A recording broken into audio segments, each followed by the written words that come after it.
Hello friends, welcome to my YouTube channel Surya classes. मैं हूं आशुतोष और हम लोग रिवीजन करेंगे आज क्लास 9th के साइंस का चैप्टर नंबर 5। ये क्लास 9th के लिए नहीं बल्कि बहुत सारे प्रतियोगी परीक्षाओं के लिए भी महत्वपूर्ण क्वेश्चन है, जिससे क्वेश्चन लगातार कई वर्षों से पूछे जा रहे हैं। और 9th के लिए तो ये बहुत ही इम्पॉर्टेंट मोस्ट वीआईपी चैप्टर है, जिससे बहुत सारे क्वेश्चन आने ही आने होते हैं। तो चलिए हम लोग शुरू करते हैं। ये हमारा फर्स्ट क्वेश्चन है, प्रोटीन संश्लेषण कहाँ होता है, यानी प्रोटीन कहाँ बनता है। तो प्रोटीन कहाँ बनता है, क्या गाल्जी उपकरण में, लाइसोसोम में, प्लास्टिड में या राइबोसोम में। तो प्रोटीन जो है वो कहाँ बनता है, राइबोसोम में। प्रोटीन का निर्माण राइबोसोम में बनता है होता है। तो ऑप्शन डी आपका करेक्ट आंसर है। देखिए, आत्मघाती थैली किसे कहते हैं, आत्मघाती थैली किसे कहते हैं, ये बहुत ही महत्वपूर्ण सवाल है। बहुत सारी परीक्षाओं में इसको पूछा गया है ऑप्शनल में। आत्मघाती थैली किसे कहते हैं, सुसाइडल बैग। तो माइटोकॉन्ड्रिया को या लाइसोसोम को, क्लोरोफिल को या गाल्जी उपकरण को। तो सही जवाब आपका डी वाला ऑप्शन, लाइसोसोम। लाइसोसोम को क्या कहते हैं, आत्मघाती थैली कहते हैं। नेक्स्ट क्वेश्चन बहुत ही बढ़िया बढ़िया क्वेश्चन है। ये सारे क्वेश्चन केवल 9th के लिए ही नहीं बल्कि सभी प्रतियोगी परीक्षाओं के लिए महत्वपूर्ण भी है। कोशिका का बिजली घर, पावर हाउस किसे कहते हैं, माइटोकॉन्ड्रिया को, राइबोसोम को, लाइसोसोम को या गाल्जी उपकरण को। तो किसे कहते हैं, कोशिका का बिजली घर किसे कहते हैं, माइटोकॉन्ड्रिया को। माइटोकॉन्ड्रिया को क्या कहते हैं, power house of the cell. Next question देखिए, डीएनए का क्रियात्मक खंड किसे कहते हैं, डीएनए का क्रियात्मक खंड, क्या क्रोमोसोम को, अमीनो अम्ल को, माइटोकॉन्ड्रिया को या जीन को। तो देखिए, जीन को क्या कहते हैं, डीएनए का क्रियात्मक खंड कहते हैं। जीन को क्या कहते हैं, डीएनए का क्रियात्मक खंड कहते हैं। तो ऑप्शन सी इसका सही जवाब है। अगला देखिए क्वेश्चन नंबर 5, केंद्रक झिल्ली नहीं पाई जाती। किसमें केंद्रक झिल्ली नहीं पाई जाती, कवक में या अमीबा में या पादप कोशिका में या बैक्टीरिया में। तो देखिए, केंद्रक झिल्ली जो है वो बैक्टीरिया में नहीं पाई जाती है, बैक्टीरिया में केंद्रक झिल्ली नहीं पाई जाती है। चलिए आगे क्वेश्चन देखते हैं। क्वेश्चन नंबर 6, क्या पूछ रहा है, निम्नलिखित में से कौन सा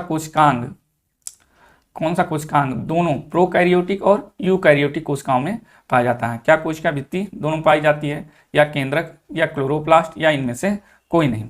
ठीक है, तो छठे में क्या होता है कि प्रोकैरियोटिक और यूकैरियोटिक दोनों में होता है राइबोसोम। राइबोसोम जो होता है वो दोनों में पाया जाता है, प्रोकैरियोटिक और यूकैरियोटिक में। तो इसमें से तो ऑप्शन है नहीं, तो कोई नहीं ऑप्शन सही हो जाएगा। छठे का डी ऑप्शन सही है। सातवां देखिए, जीवद्रव होता है, जीवद्रव किससे किससे मिलकर बनता है, क्या कोशिका द्रव और कोशिका झिल्ली से, केंद्रक कोशिका भित्ति से, कोशिका द्रव और केंद्रक से, या कोई नहीं। तो ऑप्शन सी जो होगा सातवें का बिल्कुल सही जवाब होगा। जीवद्रव का निर्माण मान लीजिए कोशिका द्रव और केंद्रक दोनों मिल करके क्या कहलाता है, जीव द्रव कहलाते हैं। ठीक है, अच्छा इसमें क्वेश्चन का जवाब देखिए, जीव द्रव नाम किसने दिया। ठीक है, नाम जीव द्रव का किसने दिया सर्वप्रथम। ठीक है, इसको आप लोग बताइए। कोशिका भित्ति किसमें पाई जाती है, ये सबसे आसान सवाल और कई बार पूछा जाने वाला सवाल है। जंतु कोशिका में कोशिका भित्ति नहीं पाई जाती, किसमें पाई जाती है, पादप कोशिका में कोशिका भित्ति पाई जाती है। ठीक है, अगला क्वेश्चन, क्वेश्चन नंबर 9, क्या कह रहा है, पादप कोशिका भित्ति मुख्यतः बनी होती है। पादप कोशिका भित्ति किसकी बनी होती है, प्रोटीन की, लिपिड की, अमीनो अम्ल से या सेलुलोज की। तो किसकी बनी होती है, सेलुलोज की बनी होती है कोशिका भित्ति। क्वेश्चन नंबर 10 देखते हैं, क्रोमोसोम किससे बनते हैं, क्रोमोसोम किससे बनते हैं, डीएनए से, प्रोटीन से, दोनों से या लिपिड से। आप लोग आंसर बताइए, क्रोमोसोम किससे बनते हैं। तो देखिए, क्रोमोसोम में डीएनए भी होता है और प्रोटीन भी होता है। ठीक है, यानी कि डीएनए और प्रोटीन दोनों से बनते हैं। तो ऑप्शन नंबर कौन सा, सी वाला सही है। वैसे यहाँ पर दोनों से के बजाय आपको यहाँ लिपिड वाला ऑप्शन ए और बी ये देना चाहिए था। ठीक है, चलिए ठीक है, कोई बात नहीं, हम लोगों ने सही कर लिया। क्वेश्चन नंबर 11 क्या कह रहा है, राइबोसोम पाए जाते हैं। राइबोसोम कहाँ पाए जाते हैं भाई, राइबोसोम कहाँ पाए जाते हैं, अंतर्द्रवी जालिका में, एचसीआर में, गाल्जी उपकरण में, खुरदरी अंतर्द्रवी जालिका में या लाइसोसोम में। तो 11वें का सही ऑप्शन क्या हो जाएगा, अंतर्द्रवी जालिका में या खुरदरी अंतर्द्रवी जालिका में। ठीक है, तो देखो यहाँ पर जो सबसे नज़दीकी मामला है इसी के सतह पर पाया जाता है। ठीक है, यहाँ ये भी ऑप्शन सही हो सकता है। ठीक है, तो इसमें थोड़ा सा आप लोग ध्यान रखिए, ये लगाइएगा, ज़्यादा सही पड़ेगा, ज़्यादा सुटेबल आंसर ये पड़ेगा। ठीक, अगला देखिए क्वेश्चन नंबर 12, निम्नलिखित में से किस अंगक में अपना डीएनए तथा राइबोसोम पाया जाता है। खुद का डीएनए और राइबोसोम किस में पाया जाता है, तो देखिए किस में पाया जाता है, क्या गाल्जी उपकरण में, माइटोकॉन्ड्रिया में, लाइसोसोम में या प्लास्टिड में, इसमें पाया जाता है। तो सी इसमें भी पाया जाता है और राइबोसोम दोनों में, यानी कि अगर एक ऑप्शन ये होता प्लास्टिड के बजाय सी और बी, तो ये ऑप्शन क्या हो जाएगा, सही हो गया। सी और बी दोनों में अपना डीएनए पाया जाता है। ठीक है, आगे चलिए, एटीपी का निर्माण कहाँ होता है? तो बहुत आसान क्वेश्चन है। एटीपी का निर्माण कहाँ होता है बताइए? एटीपी का निर्माण कहाँ होता है? एटीपी का निर्माण माइटोकॉन्ड्रिया में होगा, और कहाँ होगा यार? इतना आसान सवाल है, ये भी पूछने वाली बात है। 14 एटीपी का पूरा नाम, ये भी कोई पूछने वाली बात है। देखो आसान सा सवाल है, क्या इसका जवाब होगा? Adenosine triphosphate. ठीक है, एडिनोसिन ट्राइफॉस्फेट एटीपी का पूरा नाम होता है। ये ऊर्जा के पैकेट को होते हैं। कोशिका को शक्कर के तनु विलयन में रखने पर कोशिका क्या होगी? सिकुड़ जाएगी या फूल जाएगी, या कोई परिवर्तन नहीं आएगा, या इनमें से कोई नहीं। तो देखिए जो 3 तरह के पदार्थ होते हैं, एक अतिपराशरी, ठीक है, और एक अल्प पराशरी, और तीसरा होता है समपराशरी। ठीक है, अगर किसी जंतु कोशिका को अतिपराशरी में आप रखेंगे, किसमें रखेंगे? अति पराशरी में रखेंगे तो क्या हो जाएगा? फूल जाएगा। अल्प पराशरी में रखेंगे तो सिकुड़ जाएगा। समपराशरी में रखेंगे तो कोई प्रभाव नहीं पड़ेगा। तो ये जो शक्कर का घोल होता है ये अति पराशरी होता है। इस कारण से क्या होता है? शक्कर का जो पानी है वो कोशिका के अंदर चला जाएगा और कोशिका क्या हो जाएगी? फूल जाएगी। ठीक है, अगर आप नमक के घोल में रख देंगे तो कोशिका क्या हो जाएगी? सिकुड़ जाएगी, क्योंकि नमक का घोल क्या है? अल्प पराशरी है। अगला देखिए, ये पता नहीं क्या हो जा रहा है यार बार बार। देखिए, यदि कोशिका को ऐसे माध्यम विलयन में रखा जाए जिसमें कोशिका के अंदर तथा बाहर जल की सांद्रता क्या है? बराबर है, तो कोशिका पर क्या प्रभाव पड़ेगा? कोई परिवर्तन नहीं होगा। ऑप्शन सी सही है। अरे दोनों तरफ क्या है? सांद्रता सेम है, तो ना अंदर से कुछ बाहर जाएगा ना बाहर से कुछ अंदर आएगा, तो क्या होगा? कोई परिवर्तन नहीं होगा। अगला देखिए,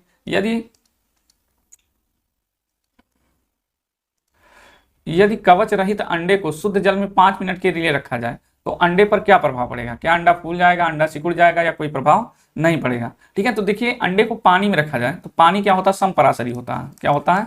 समपराशरी होता है। ठीक है, तो इसमें अगर कोई चीज रखोगे तो उसमें कोई प्रभाव नहीं पड़ेगा, यानी सी वाला ऑप्शन क्या है? सही है, अंडे पर कोई प्रभाव नहीं पड़ेगा। आगे चलिए देखते हैं क्वेश्चन नंबर 18। यदि कवच रहित अंडे को नमक के, अब देखो उसमें क्या था? जल में रखा गया, अब नमक के सांद्रित विलयन में रखा जाए तो अंडा सिकुड़ जाता है। क्यों सिकुड़ जाता है? क्योंकि कौन? नमक का जो विलयन है, ठीक, नमक का विलयन जो है वो क्या है? अति पराशरणी दाबी विलयन है। ठीक है, क्या है? अति पराशरण दाबी विलयन है। ठीक, और देखिए चीनी जो होगा अल्प पराशरण दाबी विलयन हो जाएगा। ठीक है, और अति पराशरण दाबी विलयन होने के कारण क्या होता है? अंडे का जो अंदर का मटेरियल है वो बाहर आ जाएगा, और क्या होगा? अंडा सिकुड़ जाएगा। ठीक, किसके कारण? अति पराशरण दाबी विलयन है, चूंकि नमक का घोल, इस कारण से। कोशिका सिद्धांत किसने दिया था? ये भी बहुत आसान सवाल है। किसने दिया था भाई बताइए? कोशिका सिद्धांत किसने दिया?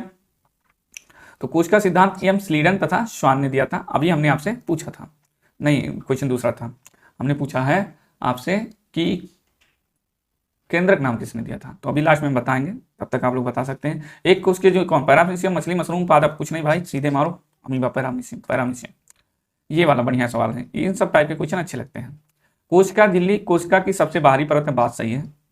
या पूर्ण पारगम होती है, बात गलत है। पूर्ण पारगम नहीं होती है, चयनित होती है, चुनी हुई चीजों को ही अंदर जाने देती है और बाकी को नहीं जाने देती। या कोशिका में पदार्थ की गति को भी नियंत्रित करती है, सही काम तो यही है उसका, ये काम कोशिका झिल्ली का है। ठीक, तो का और गा वाला सही है, खा वाला गलत है। तो का और गा कहाँ भाई? केवल का और गा सही है, ऑप्शन सी सही है। विसरण में पदार्थ की गति क्या होती है? देखिए हमने 2 चीजें पढ़ी हैं इसमें, एक विसरण और दूसरा परासरण। ठीक है, तो विसरण में क्या होता है? उच्च सांद्रता से जो पदार्थ होता है उच्च सांद्रता से कहाँ जाता है? निम्न सांद्रता की ओर जाता है। तो ऑप्शन यही वाला ए सही है। अगला देखिए, ये भी बढ़िया से एक बेहतरीन सा क्वेश्चन आ गया, रीजन वाला है। प्रत्येक बहुकोशिकीय जीव एक कोशिका से ही विकसित हुआ है, ये कथन हो गया। इसके 2 कारण हैं। ठीक है, कारण पहला क्या है? कोशिकाएं विभाजित होकर अपने जैसी ही कोशिकाएं बनाती हैं, बिल्कुल सही जवाब है। सभी कोशिकाएं अपने पूर्ववर्ती कोशिकाओं से उत्पन्न होती है, दोनों क्या है? सही है। ठीक है, दोनों व्याख्या करता है। अब देखिए अगर एक बहुत ज्यादा क्लोजली बात होगी तो कह रहा है प्रत्येक बहुकोशिकीय जीव एक कोशिका से ही विकसित हुआ। क्यों? क्योंकि कोशिकाएं विभाजित होकर अपने जैसी ही कोशिकाएं बनाती हैं। ठीक है, सभी कोशिकाएं अपने पूर्ववर्ती कोशिकाओं से उत्पन्न होती है, बात तो ये सही है, लेकिन इसका सही रीजन क्या है? कि कोशिकाएं विभाजित होकर अपनी जैसी ही कोशिकाएं बनाती हैं। तो ये दोनों R1 और R2 दोनों ही सही व्याख्या कर रहे हैं। कोशिका में स्थित जैविक पदार्थ को क्या कहते हैं भाई बताइए? तो जो जैविक पदार्थ है उसको क्या कहते हैं? तो जीवद्रव्य कहते हैं। जो जैविक पदार्थ है उसे क्या कहते हैं? हम जीवद्रव्य कहते हैं। कोशिका में स्थित जैविक पदार्थ को जीवद्रव्य, हाँ यही क्वेश्चन हमने पूछा था आपसे, जीवद्रव्य किसने कहा था? कोशिका में स्थित जैविक पदार्थ को जीवद्रव्य किसने कहा था ये बताइए? तो J.E. पुरकिंजे हैं, इन्होंने कहा था, J.E. पुरकिंजे ने। 25वां का डी ऑप्शन सही है। ये फिर से एक बढ़िया सा सवाल आ गया। देखिए ल्यूवेनहॉक ने सर्वप्रथम तालाब में जल की जीवित कोशिकाओं का पता लगाया, बिल्कुल सही कथन है। रॉबर्ट ब्राउन ने कोशिका के केंद्रक का पता लगाया, ठीक है। तो क्या ये भी सवाल सही है बताइए? ठीक है, तो ये भी बात सही है। लेकिन ये पुरकिंजे ने सर्वप्रथम कोशिका सिद्धांत दिया, ये बात गलत है। किसने दिया था? जैकब स्लाइडन ने। जैकब स्लाइडन और कौन? थियोडोर स्वान। थियोडोर स्वान ने सर्वप्रथम कोशिका सिद्धांत दिया था। तो यानी ये गलत हो गया, का और खा सही हो गया। खा ये ऑप्शन सी सही है। अगला, कोशिका की खोज किसने की थी भाई? ये भी पूछने वाली सवाल है, बताओ किसने की थी कोशिका की खोज? रॉबर्ट हुक ने की थी। और क्या? और जीवित कोशिका अगर पूछा जाए, हाँ ये क्वेश्चन बताइए, अभी हम कराए भी हैं। जीवित कोशिका की खोज किसने की थी? तालाब में देखा था, किसने देखा था? ल्यूवेनहॉक ने। ठीक, तो इस तरह से 27 क्वेश्चन हमने इस चैप्टर के करवा दिए। अब फिर अगले वीडियो में हम चैप्टर नंबर 6 को लेकर आएंगे। तब तक आप लोग अपनी पढ़ाई जारी रखिए।